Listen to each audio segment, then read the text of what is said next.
So from now onwards, everyone has to use the mic, as I was told. Thanks for coming back again. Sorry to disrupt your food, and so let's hope that the talk itself, to start with, for me, is going to be a bit more exciting. Let's meet halfway. The role of Asian leaders in New Zealand organizations. Now, just to tell you a little bit of my story and where it leads, and that's why I'm here, and thanks to me for the invitation to be able to speak here.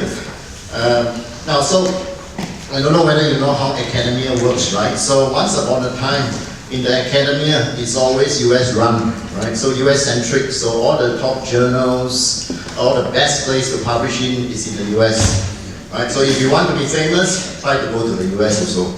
Right? That's part of the plan. So you can see a lot of Asian parents start sending their kids to America, right? There's a good reason for that, and that's because all the top journals are all there. And to be able to get famous, you need to be there, or to be associated with the US. So I actually spent all my life, literally, right, in Singapore as a Singaporean. And at the same time, when born Singaporean, and you are not sure whether you know about Singaporean, is that we have a certain system. So if you are special, you are strange, right?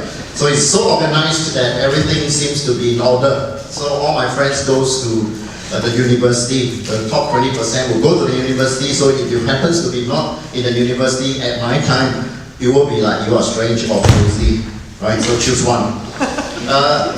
And then, of course, by the time we go to the university, then we, of course, end up with saying, all my friends also go to become a computer scientist, engineers. And then when I decided to go business, everyone looks at me, are you sure? What's going on here inside your head? Right, and that's because a lot of Asian universities is always driven first by engineering and science and everything first before business. Now, so, in order to be in the academia, right? So I was told that I think you are supposed to be in the academia. So I tried that because actually I have no idea what's going on at the time. So basically I actually tried that, and what happens is that you have to publish in the good journals, which is more like US to start with, and then followed by European journals. So basically it goes on that kind of thing, right?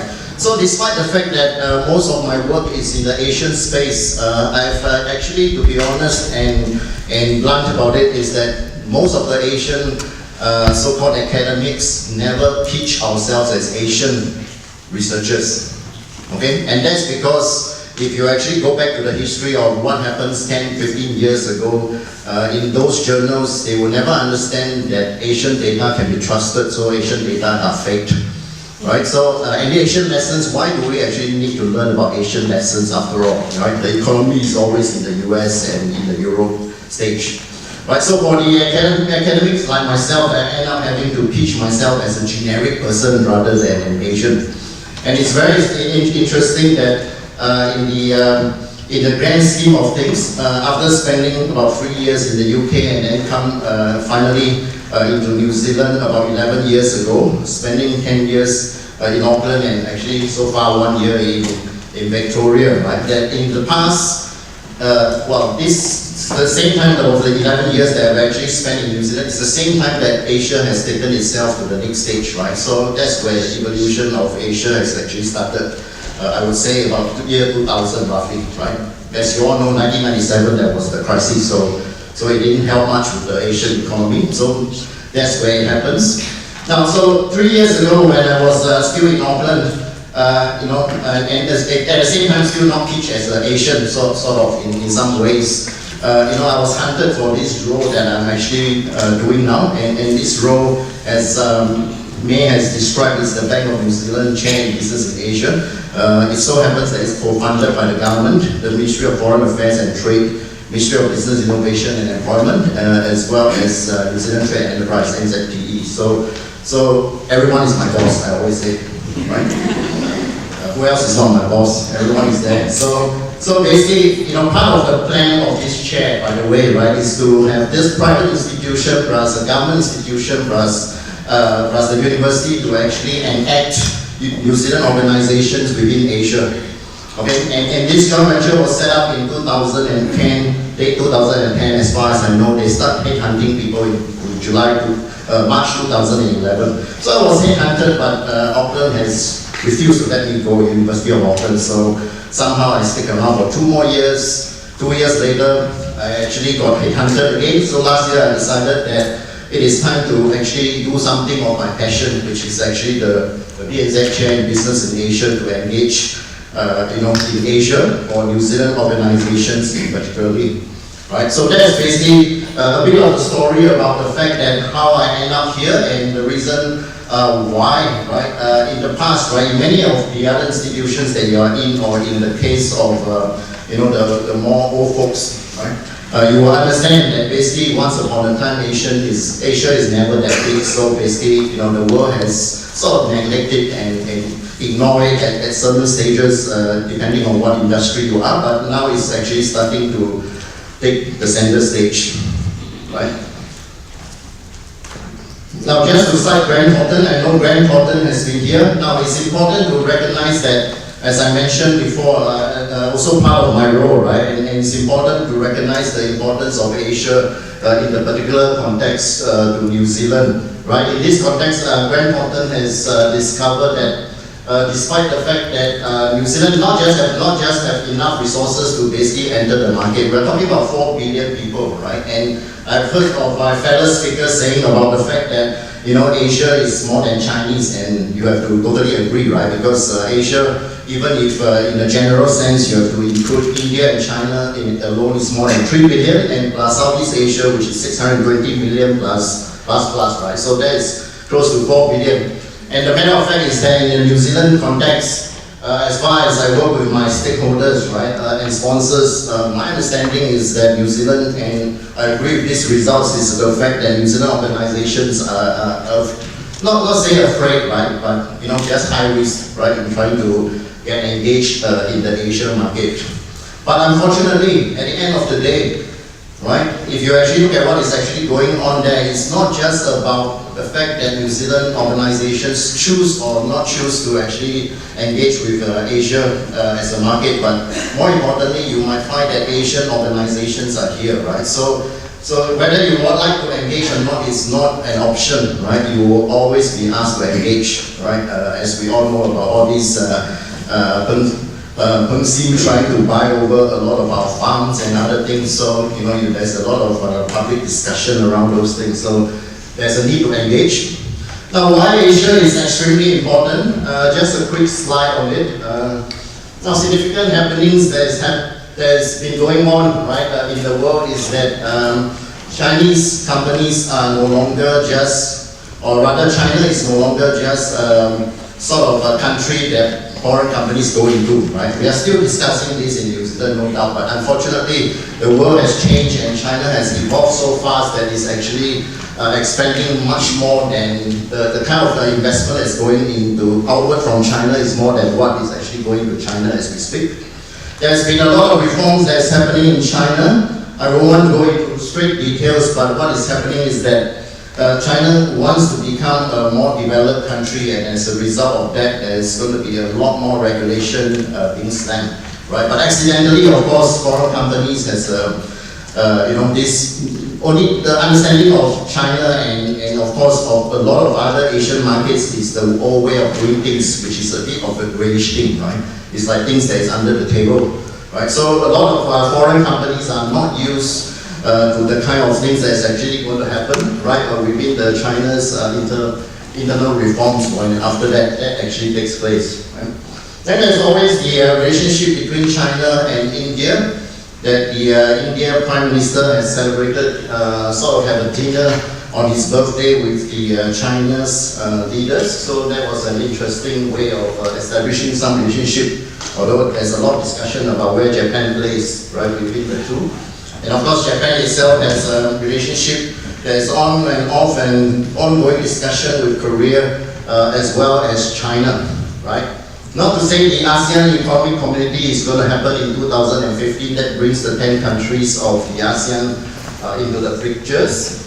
And the latest evolution, right, is the BRICS, which is Brazil, Russia, India, China, and South Africa leading the charge of emerging economies, right? That happens when they actually set up a $2 billion $200 billion fund, right, to actually try to help out the emerging economies. Now, of course, the more interesting thing is last week or 2 weeks ago at the United Nations, I think they voted some of those developed countries out by asking United Nations to actually revamp some of their governance reform structures in order to accommodate emerging economies. So much to see there. Now, these slides are not about China per se or about Asia per se, but more importantly, right, is the role, right, that you actually will see evolving in terms of Asia. Right, and a lot of these things that I actually put here has been moving extremely fast in the last year or two, right? And it's moving even faster and faster, right? As I always want to say, Asia's pace is different from Kiwi pace, right? And that's very different. So, I still happens to have an accidental Asia blood, so I still work close to 7 days a week, but people don't understand, right? Some people call me nuts, but that's quite normal, right? If you're Asian, you should know how this works. But this is basically what is evolving the last year, and basically it will go faster and faster, right? Okay, as we all know. So it will have a lot of impact on New Zealand organizations, and New Zealand organizations has to react. Okay, trying to actually understand the market itself is a challenge, but in some ways, right, that's where the Asian leaders can play a big role here. So it's great to have May setting up this New Zealand Asian leaders, because at the end of the day, right, especially when it comes to New Zealand organizations, we know we don't work that hard, right? But Asians work very hard, so that's okay. Let's recruit a few Asians, right, to help us to understand the market, because at the grand scheme of things, right, if you look at some of these literatures, which actually says that if you hire Asians or you hire those that has got market knowledge or experience or competencies, you are actually bound to do better, whether they are part of your top management team or whether they are part of your board of directors.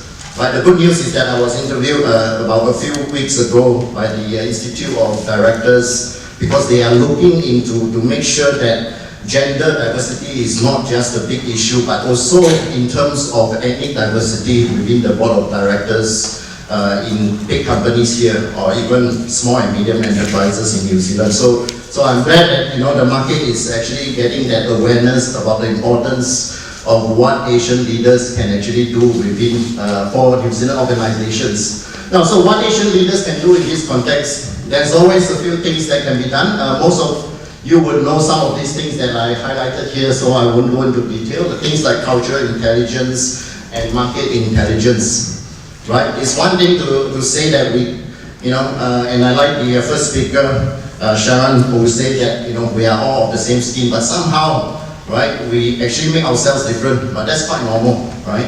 And we think quite differently across the different countries. So even ethnic Chinese ethnicity, right? Even we have different groups, we are still behaving differently. Then of course there's risk assessment, and then the elements of trust. Sometimes when I actually represent the university to the Chinese context to actually go for meetings, they will tell me some things that they won't tell my Western peers. Unfortunately, that's the truth. They will tell me, look, this is not working in Mandarin.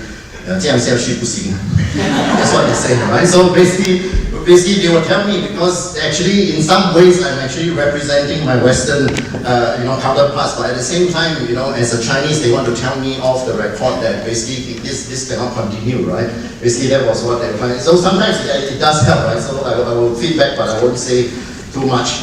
And then of course my last point is, can local managers substitute? Right? I don't think so, right? There's a lot of value in Asian leaders in the Kiwi context that we can have a lot of knowledge about.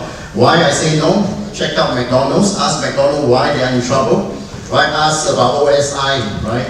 OSI is the meat supplier for McDonald's, and they have trusted their Chinese managers to run the operation for them. But OSI is in trouble, McDonald's is in trouble. So there's a lot of value that Asian leaders can actually do for New Zealand organizations that, if you try to hire a local, I'm not too sure whether that is actually a good replacement. Okay, thank you.